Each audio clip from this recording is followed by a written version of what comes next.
வணக்கம். எல்லாரும் எப்படி இருக்கீங்க? இன்னைக்கு நம்ம ஒரு ரொம்பவே சுவாரஸ்யமான ஆன்மீக தகவலை தான் பார்க்க போறோம். ஸ்கந்த புராணத்தோட ஒரு முக்கியமான பகுதியான காசி கண்டம், அதோட முதல் அத்தியாயமான விந்திய கர்வபங்கம் பற்றி தான் இந்த விளக்க உரையில நம்ம தெரிஞ்சுக்க போறோம். அதாவது விந்திய மலையோட கர்வம் எப்படி அழிக்கப்பட்டது அப்படிங்கிற அந்த அற்புதமான நிகழ்வு தான் இப்ப நம்ம விரிவா பார்க்க போறோம். வாங்க விஷயத்துக்குள்ள போகலாம். ஓம் நமஹ பார்வதி பதயஹ ஹர ஹர மகாதேவா. இந்த ஒரு மந்திரத்தை சொல்லும்போதே மனசுக்குள்ள ஒரு பெரிய அமைதி வருதில்லையா? அந்த காசி விஸ்வநாதரை மனசார வேண்டிட்டு முழுமையான ஒரு பக்தியோட இந்த விளக்குறையே நம்ம தொடங்குவோம். சரி, முதல்ல காசி அப்படின்னாலே நமக்கு என்ன தோணும்?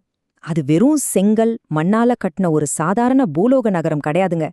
எம்பெருமான் ஈசனோட திரிசூலத்து மேல கம்பீரமா தாங்கி நிக்கிற ஒரு அற்புதமான தெய்வீக உலகம் அது.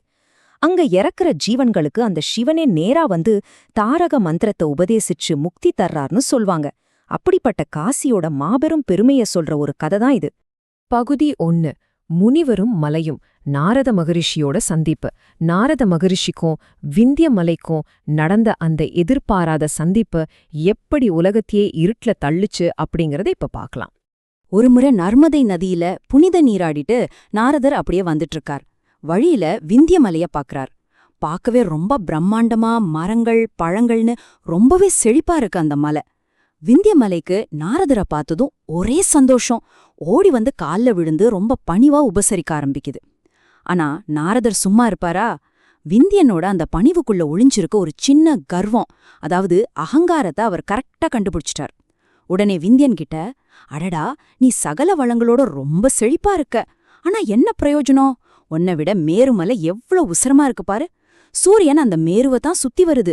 தேவர்கள் எல்லாம் அங்கதான் வசிக்கிறாங்க. ஆனா நீ இவ்ளோ வளங்கள் வச்சிருந்தோம் அப்படியே தேங்கி போயிருக்கியே அப்படின்னு ஒரு பெருமூச்சு விட்டார். மேருமலையோட அந்த பிரம்மாண்டத்தையும் விந்தியனோட தேங்கி போன நிலையையும் நாரதர் ஒப்பிட்டு பேசினது விந்தியனுக்குள்ள ஒரு பெரிய புயலையே கிளப்பிடுச்சு. நாரதர் சொன்ன அந்த வார்த்தைகள் விந்தியனுக்குள்ள தூங்கிட்டு இருந்த கர்வத்தை அப்படியே தட்டி எழுப்பிடுச்சு. அவ்வளவுதான், நானும் மேருவை விட உசரமா வளர்ந்து காட்டுறேன் பாரு அப்படின்னு ஒரு சபதம் எடுக்குது விந்திய மலை. அடுத்த நிமிஷமே விண்ணம் முற்ற அளவுக்கு அசுர வேகத்துல வளர ஆரம்பிக்குது. அதோட சிகரங்கள் ஆகாயத்தையே மறைச்சிடுச்சுன்னா பாத்துக்கோங்களேன். இதனால என்னாச்சு? சூரிய பகவானோட ரதம் போறதுக்கு வழியே இல்லாம தடுத்து நிறுத்தப்படுது. பகல் எது இரவு எதுனே தெரியாம உலகமே அப்படியே இருட்டுல முழுகிடுச்சு. ஒருத்தனோட நான் அப்படிங்கிற அகங்காரம் எப்படி ஒட்டுமொத்த உலகத்தையே இருள தள்ளும் அப்படிங்கிறதுக்கு இது ஒரு மிகச்சிறந்த உதாரணம். திடீர்னு உலகமே இருட்டிடுச்சுன்னா தேவர்கள் சும்மா இருப்பாங்களா? பயத்துல நடுநடுங்கி போய் என்ன பண்றதுன்னு தெரியாம நேரா சிவபெருமான் கிட்ட ஓடி போய் சரணடைறாங்க. இப்போ நம்ம முன்னாடி இருக்கிற மிகப்பெரிய கேள்வி, ஆகாயத்தையே மறைச்சிட்டு நிக்கிற விந்திய மலையோட இந்த மாபெரும் கர்வத்தை யாரால அழிக்க முடியும்?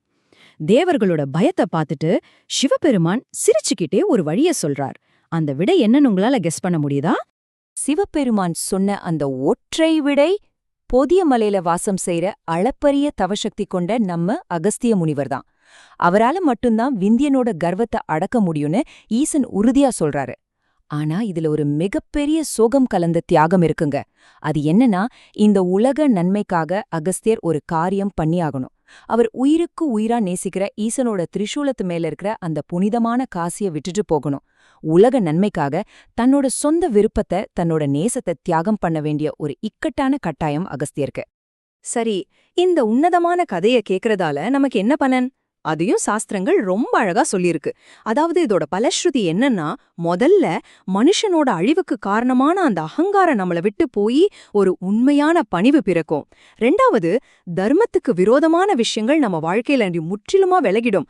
எல்லாவற்றுக்கும் மேலா இந்த கதையை நித்தமும் மனசார கேக்குறவங்களுக்கு நேரா காசிக்கு போய் அந்த விஸ்வநாதரை தரிசனம் பண்ணன அதே முழுமையான புண்ணியம் கிடைக்கும்னு புராணங்கள் சொல்லுது.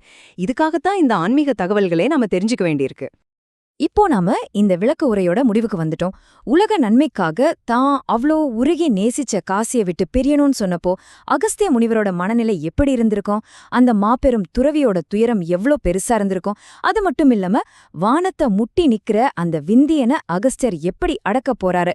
இந்த கேள்விகளுக்கான சுவாரஸ்யமான விடைகளை காசி கண்டத்தோட அடுத்தடுத்த பதிவுகள்ல நாம ரொம்ப விரிவா பார்க்கலாம். அது வரைக்கும் காசி விஸ்வநாதர் சரணம். ஹர ஹர மகாதேவ.